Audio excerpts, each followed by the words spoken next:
ایشل نے سعد کے ہاتھ پر اپنا ہاتھ رکھا تو سعد نے اپنے خیالوں کی دنیا سے باہر آ کر اسے دیکھا. آپ قابل نفرت نہیں ہیں ایجنٹ جی. بالکل بھی نہیں ہے، بلکہ آپ تو قابل احترام ہیں. ہمارے ملک کی خاطر لڑنے والا ہر غازی، ہر شہید بہت زیادہ قابل احترام ہے.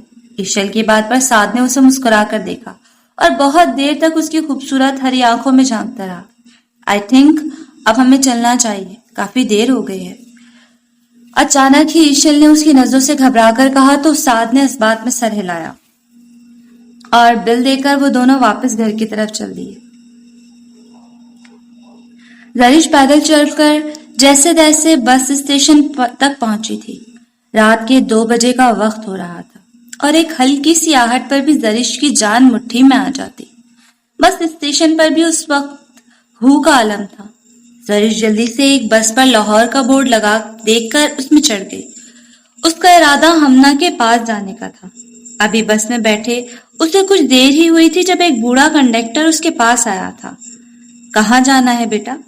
ایک شفیق سی آواز زرش کی سماعتوں سے ٹکرائی تو زرش نے چونک کر اسے دیکھا اور 1000 کا نوٹ نکال کر اس کے ہاتھ میں پکڑا دیا. لیکن جانا کہاں ہے؟ زرش نے اپنے لب کھولے تھے لیکن ہمیشہ کی طرح وہ بولنے سے تو قاصر تھی، اس لیے بے آواز اپنی بے بسی پر آنسو بہانے لگی. جبکہ وہ آدمی اسے روتے دیکھ کر پریشان ہو گیا. اچھا بیٹا تم رو نہیں، یہ بس راولپنڈی اور لاہور جاتی ہے. کیا تم نے لاہور جانا ہے؟ کنڈکٹر کے سوال پر زرش نے اس بات میں سر ہلایا. اچھا ٹھیک ہے، پریشان مت ہو، کچھ نہیں ہوتا، اللہ تعالیٰ سب بہتر کریں گے، تمہارا یہ سفر اچھا گزرے. وہ آدمی تو دعا دے کر جا چکا تھا لیکن زرش کے ذہن میں ابھی بھی اس کی بات چل رہی تھی. نہیں، اس کا سفر آسان ہو ہی نہیں سکتا تھا کیونکہ مشکلات تو اس کی زیست کا حصہ تھی. کچھ ہی دیر بعد بس روانہ ہو چکی تھی اور زرش اپنی زیست کے نئے سفر پر گامزن ہو چکی تھی. وجدان اپنا سارا غصہ پنچنگ بیگ پر نکال رہا تھا اور ہاتھوں کو کور نہ کرنے کی وجہ سے وہ بری طرح سے زخمی ہو چکے تھے. لیکن وجدان بے تاثر سا چہرہ لیے مکوں کی برسات کر رہا تھا. زرش کا وہ روپ، اس کی محبت کے اظہار کا ہر ایک لفظ اس کے دماغ میں کسی فلم کی طرح چل رہا تھا. وہ جانتا تھا کہ اپنی باتوں سے وہ اس معصوم لڑکی کا دل بری طرح سے توڑ چکا تھا، لیکن یہی بہتر تھا. ہاں، محبت ایک کمزوری ہے، بہت بڑی کمزوری، اور وجدان وہ کسی سے بھی نہیں کرنا چاہتا تھا، کسی سے بھی نہیں. اس کی محبت تو جان لیوا ہے نا، جسے بھی وجدان خان چاہتا ہے وہ مر جاتا ہے. اسی لیے زرش کی موت سے بہتر ان گٹھیا باتوں سے اس کا دل توڑنا تھا. پھر چاہے وہ باتیں کہنے کے بعد وجدان خود کو ختم کرنا چاہ رہا تھا، اس کا دل کر رہا تھا کہ اپنی زبان ہی کاٹ دے جس سے اس نے اس معصوم کے دل کو چکنا چور کیا تھا. لیکن پھر بھی یہ اس کی موت سے تو بہتر تھا نا. ہاں، بہت زیادہ بہتر تھا، کیونکہ اس لڑکی کی موت وہ کام کر دیتی جو اتنے لوگوں کی موت بھی نہیں کر پائی تھی. وجدان خان کا دھڑکتا دل روک دیتی. ارے تم تو یہاں ہو اور میں تمہیں پورے گھر میں ڈھونڈ رہا تھا. سعد کی آواز پر وجدان نے اپنا سرد مہری کا لبادہ پھر سے اوڑھا تھا. کیا مسئلہ ہے تمہارے ساتھ؟ سعد کی نظر وجدان کے زخمی ہاتھوں پر پڑی تھی لیکن وہ اسے نظر انداز کر گیا تھا کیونکہ وہ جانتا تھا کہ وجدان اسے کوئی جواب نہیں دے گا. صبح کے 4 بج چکے ہیں وجدان، اور تم ابھی تک جم میں. ارے میں تو کچھ اور ایکسپیکٹ کیا تھا اور یہاں تو کچھ اور ہی ہو رہا ہے. اور میری لٹل ڈارلنگ کدھر ہے؟ ایشل سعد کی بات کاٹ کر جلدی سے وجدان کے پاس آئی اور کمر پر ہاتھ رکھ کر اسے گھورنے لگی. اپنے کمرے میں ہی ہوگی نا؟ وجدان کے تاثرات پھر سے سخت ہوئے تھے جبکہ ایشل ڈرنے والوں میں سے نہیں تھی، اس لیے اپنے پاؤں اونچے کر کے اپنے بڑے سے چشمے کے پیچھے سے وجدان کو گھورنے لگی. اگر میری پیاری سی دوست مجھے روتے ہوئے نظر آئی نا تو تمہاری خیریت نہیں، بتا رہی ہوں میں، تم ایشل کو جانتے نہیں ہو. ایشل نے اپنی چھوٹی سی انگلی وجدان کو دکھا کر اسے وارن کیا اور غصے سے وہاں سے چلی گئی. کہاں تھے تم دونوں رات بھر؟ تمہیں نہیں لگتا کہ اس کو خطرے میں ڈال کر اپنے کام سے غداری کر رہے ہو؟ وجدان کے سوال پر سعد نے گہرا سانس لیا. کیا کروں یار، صحبت کا اثر تو ہوتا ہے نا. جب تم لوگ اپنی ذمہ داریوں کو سنبھال نہیں سکتے تو میں ایسا کیسے کر سکتا ہوں؟ سعد کے لہجے میں طنز بھرا تھا. میں دوراب نہیں ہوں سعد. اس کے جذبات اور دل کو اس نے اپنے سینے میں دفنا دیا تھا مگر انہیں ختم نہیں کیا. اسی لیے تو جانان کو دیکھ کر وہ پھر سے بھڑک اٹھے. لیکن میرے جذبات میرے ہی ہیں. وجدان کا اطمینان قابل دید تھا، لیکن یہ جھوٹ وہ صرف سعد سے بول سکا تھا، اپنے دل سے نہیں. تو پھر اس کا دل توڑ کر خود کو تکلیف کیوں پہنچا رہے ہو؟ سعد کا اشارہ اس کے ہاتھوں کی طرف تھا. لیکن اس سے پہلے کہ وہ اسے جواب دیتا، ایشل ہانپتے ہوئے کمرے میں داخل ہوئی تھی. ایجنٹ جی، زرش گھر میں نہیں ہے. میں نے پورا گھر دیکھا ہے. ایشل نے ان دونوں پر بم پھوڑا تھا. کیا بکواس کر رہی ہو؟ کچھ سوچے سمجھے بغیر وجدان نے اس کے بازو سے پکڑ کر اس کو جھنجھوڑا. سچ میں کہیں بھی نہیں ہے وہ. میں نے پورا گھر دیکھ لیا ہے. بہادر سی ایشل کی آنکھوں میں خوف کے سائے لہرا رہے تھے. میں دوبارہ چیک کرتا ہوں، تم پریشان مت ہو. سعد نے ایشل کو وجدان کی گرفت سے چھڑوایا اور زرش کو ڈھونڈنے چلا گیا. چلی جاؤ یہاں سے، اور اگر اب کبھی مجھے اپنی یہ شکل دکھائی نا تو اپنے ہاتھوں سے مار کر پھینک دوں گا. وجدان کے ذہن میں اسی کے کہے الفاظ گونجے تھے. وہ جانتا تھا کہ وہ اس معصوم کو کھو چکا تھا اور ذمہ دار بھی وہ خود تھا. بس وہ اتنی دعا کرتا تھا کہ غلطی سے بھی وہ اس درندے کے ہاتھ نہ لگ جائے. اگر ایسا ہوا، اگر اس سے کچھ ہو گیا تو وجدان نہیں جانتا تھا کہ وہ کیا کرے گا. ماضی. ہاشم صاحب نے اس بچے کو اپنانے کے لیے کاغذات تیار کروائے. انہوں نے سوچا تھا کہ اس بچے کو اسی کے باپ کا نام دے گی، کیونکہ ہمارا دین اپنے لے پالکوں کو ان کے باپ کے ناموں سے بلانے کا کہتا ہے. مگر بہت پوچھنے کے باوجود اس بچے نے نہ تو اپنا اور نہ ہی اپنے باپ کا نام بتایا. جب ہاشم صاحب نے کافی زور لگایا تو اس بچے نے اپنی سبز آنکھوں سے انہیں گھورا. میرا نام اور میرے بابا کا نام میری بدنامی اور موت ہے. کیا ابھی بھی آپ کو وہی جاننا ہے؟ ہاشم صاحب اس چھوٹے سے بچے کے منہ سے یہ الفاظ سن کر پریشان ہو گئے. بہت سوچ سمجھ کر انہوں نے اسے اپنے بیٹے کی پہچان اور اپنا نام اسے دے دیا، سکندر الفاظ درانی. اب وجدان ہاشم خان بن چکا تھا، اور اس وجدان خان نے خود سے وعدہ کیا تھا کہ اس کی کوئی کمزوری نہیں ہوگی، بالکل جیسے اس کی ماں نے کہا تھا. اور اس کے خیال میں انسان کی محبت کرنے والے رشتوں سے بڑی کوئی کمزوری نہیں ہوتی. خود سے پہلے انسان ان کا سوچتا ہے. اپنی جان سے زیادہ خود سے منسلک رشتوں کی جان پیاری ہوتی ہے، اور رشتوں کی خاطر ہی تو انسان کچھ بھی کرنے کو تیار ہو جاتا ہے، پھر چاہے وہ صحیح ہو یا غلط. ہاشم صاحب کی بیوی کی طبیعت وجدان کی موجودگی میں بہتر تو ہو گئی تھی، لیکن وہ زیادہ عرصہ زندہ نہیں رہ پائیں. ان کا غم انہیں بہت پہلے سے ہی نگل چکا تھا. لیکن ان کی موت کے بعد وجدان خان نے اپنے تمام احساسات، جذبات، ہر چیز کو ان کی قبر میں دفنا دیا تھا. اتنا تو وہ سمجھ چکا تھا کہ اس کی قسمت میں ہی کسی کی محبت نہیں لکھی تھی. ہر محبت کرنے والا اس سے چھن جاتا تھا، بالکل اس کے ماں باپ اور بھائی کی طرح. اسی لیے تو وجدان خان محبت سے ہی نفرت کر بیٹھا، اور گزرتے وقت کے ساتھ اس کے دل کی سختی بڑھتی گئی، یہاں تک کہ وہ ایک پتھر دل میں بدل چکا. وجدان کی زندگی کا بس ایک مقصد تھا، شیراز حسن کی بربادی اور دردناک موت. اس مقصد کو پورا کرنے کے لیے وجدان محض 14 سال کی عمر میں ہاشم اور میجر منور سے چھپ چھپا کر آوارہ لڑکوں کی ایک گینگ میں شامل ہو گیا، جس کا لیڈر ملک تھا اور وجدان سے صرف 5 سال ہی بڑا تھا. ملک بھی ایک رئیس باپ کی اکلوتی اولاد تھا. کچھ حد تک بگڑا ہوا بھی تھا، لیکن ملک کا مقصد ان لوگوں کو جہنم واصل کرنا تھا جو گناہ کرنے کے بعد انصاف کو خرید کر آزاد ہو جاتے اور پھر سے ایک نیا گناہ کرنے نکل پڑتے. ملک نے ہی وجدان کو خان کا نام دیا، کیونکہ یہ ان کے گروپ کا اصول تھا کہ وہ اپنی پہچان ایک دوسرے کو نہیں بتائیں گے، اور ان کا مقصد صرف اور صرف برے لوگوں کو ان کے انجام تک پہنچانا ہوگا.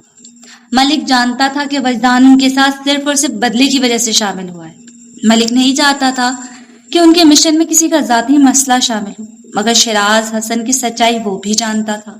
وہ شخص سچ میں زندہ رہنے کے قابل نہیں تھا، مگر فی الحال وہ ان لوگوں کی پہنچ سے دور انگلستان میں چھپ کر بیٹھا تھا. ملک نے وجدان کے اندر ایسے غصے اور نفرت کو محسوس کیا تھا جو کہ ایک 14 سال کے بچے کے لیے بہت زیادہ خطرناک ہو سکتے ہیں. وہ اسی غصے اور نفرت کی وجہ سے وجدان ان میں سب سے زیادہ طاقت اور خطرناک ہو چکا تھا، اتنا کہ ملک بھی اس سے ڈرنے لگا اور اسے ایک آگ بلانے لگا، ایسی آگ جو اس سرد مہر بچے کے چہرے اور آنکھوں میں دکھائی نہیں دیتی تھی، لیکن پھر بھی اس کے اندر جلتی، کرب اور غصے کی وہ آگ دنیا جلا سکتی تھی۔ صبح کے 4 بج رہے تھے اور گاڑی میں تقریباً ہر کوئی سو چکا تھا، لیکن زرش مسلسل کھڑکی کی باہر دیکھنے میں مصروف تھی۔ اس نے فیصلہ کر لیا تھا کہ اب وہ ہمنا کے پاس ہی رہے گی، کیونکہ ہمنا ہی ایک ایسی تھی جو اسے اپنوں سے جڑے رشتوں کے نظریے سمجھتی تھی اور ان کے خواہشات کا ادب کرتی تھی۔ اس وقت زرش کو اس کی بہت زیادہ ضرورت تھی۔ اچانک ہی گاڑی رکنے پر زرش نے اپنا دھیان سامنے کیا، لیکن اسے کچھ صاف نظر نہیں آ رہا تھا۔ وہ پھر سے باہر کی طرف دیکھنے لگی۔ اپنی سوچ میں وہ اس قدر گم تھی کہ اسے اندازہ ہی نہیں ہوا کہ اس کے ساتھ موجود عورت کی جاگہ پر اب ایک مرد سوار تھا۔ کیسی ہو؟ ڈھونڈ لیا نا تمہیں؟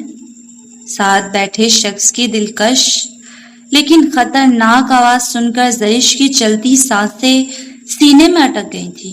زور زور سے سانس لیتے ہوئے زرش کی نظر اس آدمی کے لیٹرز والے عربی ہاتھوں پر پڑی، جہاں مردانہ سفید انگلیوں میں وہی مخصوص انگوٹھی تھی۔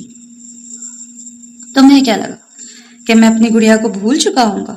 کبھی بھی نہیں میری جان۔ تمہیں یاد نہیں، تم تو نشہ ہو عربی کا، اس کی ضد، اور بھلا ضد بھی پوری کیے بغیر کسی کو چین ملا ہے؟ زرش اب باقاعدہ خوف سے کانپ رہی تھی۔ وہ زندگی نہیں جینا چاہتی تھی۔ زرش نے وہاں سے اٹھ کر بھاگنا چاہا تھا، لیکن اس کا ارادہ جان کر وہ شخص مسکرا دیا۔ نو مائی لٹل ڈال، دیر از نو وے آؤٹ۔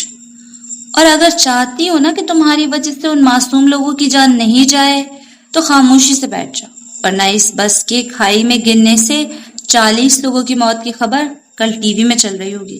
عربی کے چہرے پر دل فریب مسکراہٹ آئی۔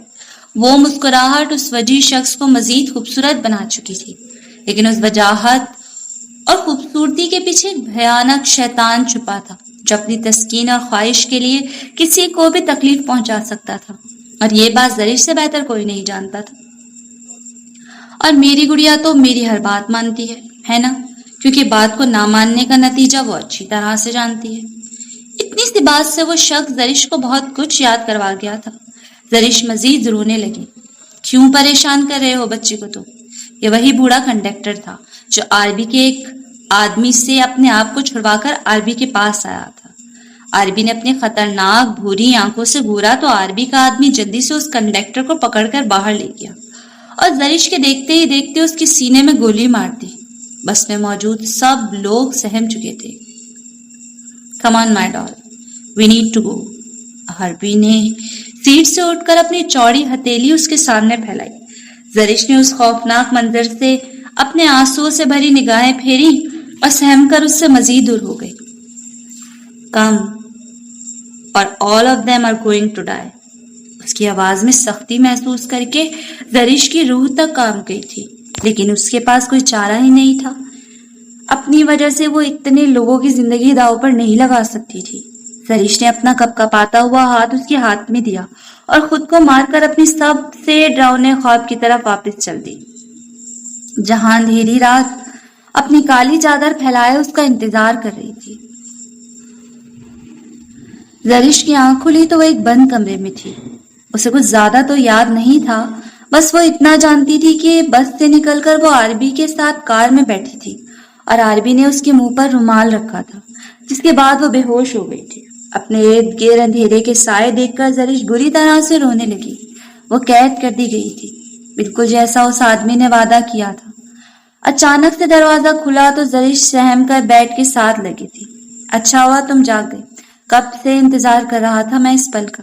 عربی مسکرا کر چلتا ہوا اس کے پاس آیا اور اس کے پیچھے 2 ملازمہ ہاتھ میں ٹرے لے کر داخل ہوئی۔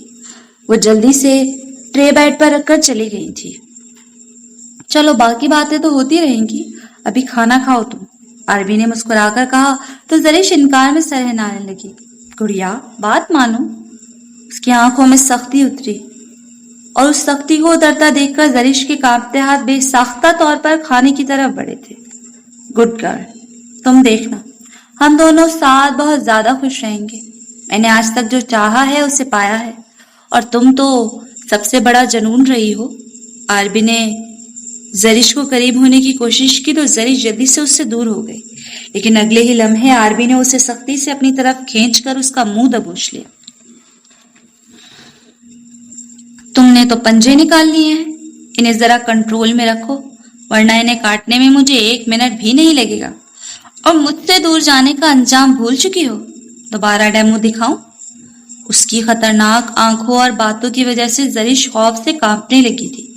ارے ابھی نہیں رونا میری جان.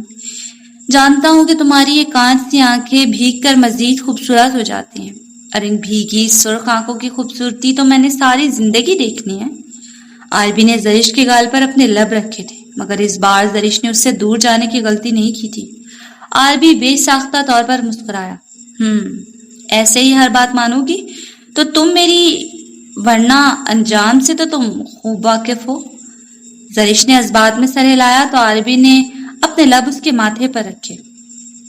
مجھے لگا تھا کہ میرے اس سیاہ سے دل میں کوئی بھی نہیں اتر سکتا. میں تو ایک خود غرض کا انسان ہوں. محبت جیسا جذبہ میرے سے بہت زیادہ دور رہے گا. لیکن دیکھو، دل میں اتری بھی تو کون؟ محبت ہوئی بھی تو ایک چھوٹی سی نازک سی گڑیا سے. عربی نے مسکراتے ہوئے زرش کے گال کو سہلا کر کہا، جبکہ زرش تو اس کی قربت کے خوف سے ہی تھر تھر کانپ رہی تھی. لیکن فکر مت کرو، اب بہت جلد تمہیں اپنا بنا کر دنیا سے چھپانے کا ارادہ ہے میرا، کیونکہ میری اس محبت کو اب کوئی لگام نہیں ہے. عربی نے پھر سے اس کے گال کو چوما تو کئی آنسو ٹوٹ کر کانچ سی آنکھوں سے گرے. پھر عربی اسے تنہا چھوڑ کر چلا گیا، جبکہ زرش اب فرش پر بیٹھ کر بری طرح سے رو رہی تھی اور ساتھ ہی ساتھ اپنے گال کو زور زور سے رگڑ رہی تھی. اس کا گھٹیا لمس وہ خود پر سے مٹانا چاہتی تھی، اور اس اثنا میں اپنے گال رگڑ رگڑ کر زخمی کر چکی تھی، لیکن جسمانی تکلیف کا اسے احساس ہی کہاں ہو رہا تھا. صبح سے رات ہو چکی تھی اور زرش کا کچھ بھی پتہ نہیں چل رہا تھا. ایک ہلکا سا بھی سراغ نہیں لگا پائے تھے وہ لوگ. ایسے لگتا تھا جیسے وہ کہیں غائب ہو گئی ہے. سعد نے شایان کو فون کر کے سارے معاملات سے آگاہ کیا، اور اس وقت پولیس ان کے گھر پر شایان اور وجدان کو تمام صورتحال سے آگاہ کر رہی تھی. میجر شایان شاہ، ہم انہیں صبح سے ڈھونڈنے کی کوشش کر رہے ہیں، لیکن کچھ بھی معلوم نہیں ہوا. ایسے جیسے وہ کہیں غائب سی ہو گئی ہو. روڈ پر لگے CCTV کیمرہ میں بھی بس سڑک پر جاتے تک ان کی فوٹیج ہے. اس کے بعد شہر کی کسی بھی کیمرے میں ہمیں وہ نظر نہیں آئی. لیکن آپ فکر مت کریں، ہمارے سپاہی پوچھ تاچھ کر رہے ہیں، کسی نہ کسی نے تو انہیں ضرور دیکھا ہوگا. شایان نے اس بات میں سر ہلایا، جبکہ وجدان ابھی بھی خاموشی سے دروازے میں کھڑا تھا. امید ہے کہ آپ جلد از جلد کوئی نہ کوئی سراغ نکال ہی لیں گے. جی ضرور، ہم اپنی پوری کوشش کریں گے. اس سے پہلے کہ شایان مزید کچھ کہتا، وجدان مٹھیاں کستا وہاں سے جا چکا تھا. وہ نہیں جانتا تھا کہ وہ زرش کہاں ہے، یا کسی مصیبت میں بھی ہے یا نہیں. ہو سکتا ہے وہ اپنے کسی دوست کے پاس چلی گئی ہو. یہی سوچتے ہوئے وجدان تیزی سے اپنے کمرے کی طرف جا رہا تھا جب اچانک اس کی ٹکر سامنے سے آتے ایشل سے ہوئی. وجدان نے اسے نظر انداز کر کے اندر جانا چاہا. مبارک ہو آپ کو، بہت بہت مبارک ہو. وجدان کے چلتے قدم ایشل کی آواز پر رکے تھے. یہی تو چاہتے تھے نا آپ، کہ آپ کو تنہا چھوڑ دیا جائے اور اپنی اسی بے مقصد اور بیکار زندگی کے ساتھ آپ مارے مارے پھریں، آپ سے کوئی بھی محبت نہ کرے. لیکن اس کے باوجود وہ پاگل آپ کو اپنا سب کچھ مان بیٹھی ہے. جانتے ہیں کیوں؟ ایشل چل کر اس کے سامنے آئی تھی، لیکن آج اس کی ہری آنکھوں کو ڈھانپنے والا چشمہ غائب تھا. آپ کو تو یاد نہیں ہوگا نا، لیکن ایک 12 سال کی بچی کو باقی 35 اسکول کی بچوں کے ساتھ آپ ہی نے تو بچایا تھا نا، جب انہیں اپنے شہر سے اٹھا کر کسی اور ملک میں بھیجا جا رہا تھا، جب ان کے پاس کوئی امید نہیں تھی. تب آپ نے ایک مسیحا بن کر ان کو آزادی دلائی تھی. انہی میں سے ایک لڑکی آپ کی سو کالڈ بیوی بھی تھی، جو اس سبز آنکھوں والے مسیحا کو خدا کا بھیجا ہوا فرشتہ سمجھتی رہی. وجدان بدھ بنا اس کی باتیں سن رہا تھا. اور پھر 6 سال کے بعد اسے جب اپنی مسیحیت کے ساتھ ایک پاکیزہ رشتے میں باندھ دیا گیا تو اس کا معصوم دل محبت کی آگ میں جلنے لگا. لیکن اس کی بدقسمتی دیکھیں، محبت کی وہ آتش بھی آپ کو راستہ نہیں دکھا پائے، آپ کا دل نہیں پگھلا پائے. شاید وہ پاگل جانتی نہیں تھی کہ اس سینے میں دل ہے ہی نہیں۔ ایشل نے اپنی کربناک آنکھوں سے اسے گھورتے ہوئے اس کے سینے پر اپنی انگلی رکھی۔ اس لیے آپ بھی فکر ہو جائیں، آپ کے سینے میں موجود پتھر سے اب کوئی بھی سر نہیں پھوڑے گا، کیونکہ ایسا کرنے والی لڑکی کو تو آپ کھو چکے ہیں۔ ایشل نے دانت پیس کر کہا، اور اب وہ آپ کو ملے گی بھی نہیں، کیونکہ وہی جانور اسے واپس اپنی قید میں لے چکا ہے۔ اب آپ خوشی خوشی اپنی تنہائی اور خود سے کی جانے والی نفرت کو کھل کر انجوائے کر سکتے ہیں۔ ایشل تو اپنی بات کہہ کر جا چکی تھی، لیکن وجدان وہی بت بنا کھڑا رہا۔ اسے اپنی غلطی پر بے پناہ پچھتاوا ہو رہا تھا، لیکن اب بہت دیر ہو چکی تھی۔ ماضی۔ وجدان 19 سال کا ہو چکا تھا جب اسے ملک نے بتایا کہ شیراز حسن ملک واپس آ چکا ہے۔ اس کی ساری فیملی جو پاکستان میں ہی رہتی تھی ایک کار ایکسیڈنٹ میں مر چکی تھی، اور وہ شخص کچھ عرصے پہلے ہی ان کی تدفین کے لیے پاکستان آیا تھا۔ وجدان کافی غصے کے عالم میں گھر سے باہر نکلنے لگا۔ وہ بس اتنا جانتا تھا کہ اس کا انتقام، اس کی زندگی کا مقصد اس کے سامنے موجود تھا۔ کہاں جا رہے ہو وجدان؟ ہاشم صاحب نے تھوڑا سختی سے پوچھا۔ دوستوں کے پاس، وجدان نے سنجیدگی سے کہا۔ میں جانتا ہوں کہ تم کس قسم کے دوستوں کی بات کر رہے ہو۔ دیکھو بیٹا، یہ سب صحیح نہیں ہے۔ تم اچھے لڑکے ہو، اس طرح سے بری صحبت میں تم مت پڑو۔ تمہارے بچپن میں جو بھی ہوا، جس کی وجہ سے آج تم زندگی میں اتنے بدگمان ہو، اس سب کو بھول کیوں نہیں جاتے؟ مکمل طور پر وجدان خان بن جاؤ۔ کیا میری اور منور کی اتنی سی بھی وقت نہیں ہے تمہاری نظروں میں؟ ہاشم صاحب کی بات پر وجدان نے اپنی مٹھیاں کسی۔ کیا چاہتے ہیں منور انکل؟ بے ساری سے پوچھا۔ اس نے کئی بار آرمی میں شامل ہونے کا کہا ہے۔ ہاشم صاحب نے وجدان کے کندھے پر اپنا ہاتھ رکھا۔ میں نہیں ہونا چاہتا۔ میری زندگی کا ایک ہی مقصد ہے بابا، بس ایک، اور اس مقصد کے بغیر میں کچھ بھی نہیں۔ اگر اپنا یہ مقصد پورا نہیں کر سکا تو مر جاؤں گا۔ وجدان نے ہاشم صاحب کو ایک نظر دیکھ کر کہا۔ اپنے بچپن کے بارے میں کچھ تو بتا دو وجدان، کیا تم اپنے اس نقلی باپ سے اتنی سی بھی محبت نہیں کرتے؟ ہاشم صاحب کی آنکھوں میں آنسو تھے۔ وجدان ان کو بالکل اپنا بیٹا لگتا تھا، اپنا غرور، لیکن وجدان نے کبھی بھی انہیں ایک باپ کی جگہ نہیں دی تھی۔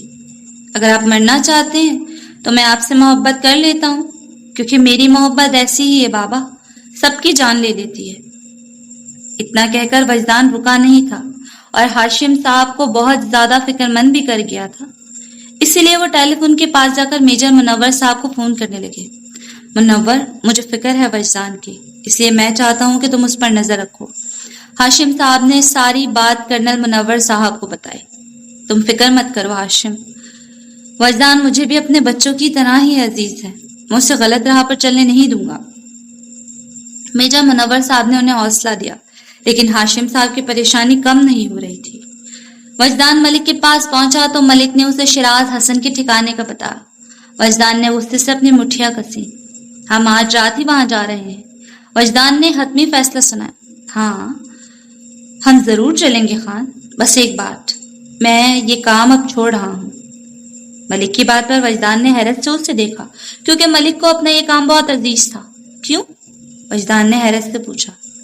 اپنے ماں باپ کی اکلوتی اولاد ہوں میں خان، سب سے زیادہ میری جان پر انہی کا حق ہے، اور ویسے بھی میرے بابا کو مجھ پر شک ہو گیا ہے۔ انہوں نے مجھے اپنی قسم دی ہے کہ میں یہ سب چھوڑ دوں گا، لیکن میرے دوست، میرے بعد اس گینگ کو تم لیڈ کرو گے۔ ملک نے وجدان کے کندھے پر اپنا ہاتھ رکھ دیا۔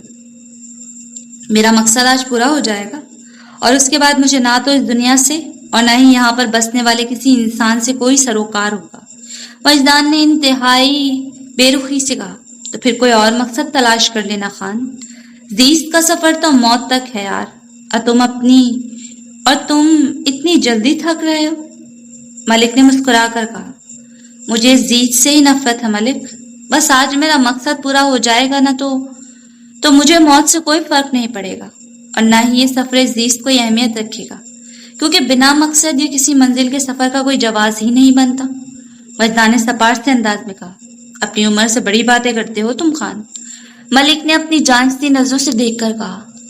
زندگی نے تو مجھے بچپن میں ہی بڑا کر دیا تھا، میں تو وہی بتا رہا ہوں جو زندگی کی تپش نے مجھے سکھایا ہے۔ وجدان نے اپنی سبز آنکھوں سے ملک کو دیکھ کر کہا۔ اگر اس سب کی وجہ شیراز حسن ہے نا خان، تو اسے مرتا دیکھ کر مجھے بھی بہت زیادہ خوشی ہوگی۔ ملک نے دانت پیس کر کہا، نہیں ملک، موت ہی تو اسے نہیں ملے گی۔ موت تو بہت چھوٹی سزا ہے۔ سزا تو تب ملے گی نا جب اس کی زندگی کو ہی جہنم بنا دوں گا میں۔ وجدان نے ضبط سے اپنی مٹھیاں بھیج کر کہا اور ملک کے ساتھ اپنے پلان پر نظر ثانی کرنے لگا۔ زرش کو غائب ہوئے 2 دن ہو چکے تھے اور ابھی تک اس کا کوئی بھی سراغ نہیں مل سکا تھا۔ وجدان کسی سے بھی بات نہیں کرتا تھا۔ زرش کا دیا وہ خط ان 2 دنوں میں وجدان نے کتنی مرتبہ پڑھا تھا یہ وہ بھی نہیں جانتا تھا۔ ایک احساس اس کے دل میں اٹھ رہا تھا، وہ احساس جس سے ہمیشہ خود کو بچانے کی قسم کھائی تھی اس نے۔ لیکن محبت کر کبھی کسی کا زور چلا ہے؟ مگر محبت کے اس احساس کو سمجھنے میں وجدان نے بہت زیادہ دیر لگا دی تھی، بہت زیادہ۔ وجدان، شیان نے اس کے کندھے پر ہاتھ رکھا۔ کچھ پتا چلا؟ وجدان نے سر اٹھایا بغیر سوال کیا۔ نہیں وجدان، کچھ بھی پتا نہیں چلا، اور سب سے زیادہ پریشانی کی بات تو یہ ہے کہ سلمان انکل سے بھی کسی قسم کا رابطہ نہیں ہو رہا۔ شیان سر جھٹک کر اس کے پاس بیٹھا۔ سب سے زیادہ پریشان تو وہ جانان کو لے کر تھا، جو پریشانی کی وجہ سے بہت زیادہ بیمار ہو گئی تھی، جبکہ ہمنا کو تو عثمان نے اس سب کے بارے میں کچھ بتایا ہی نہیں تھا۔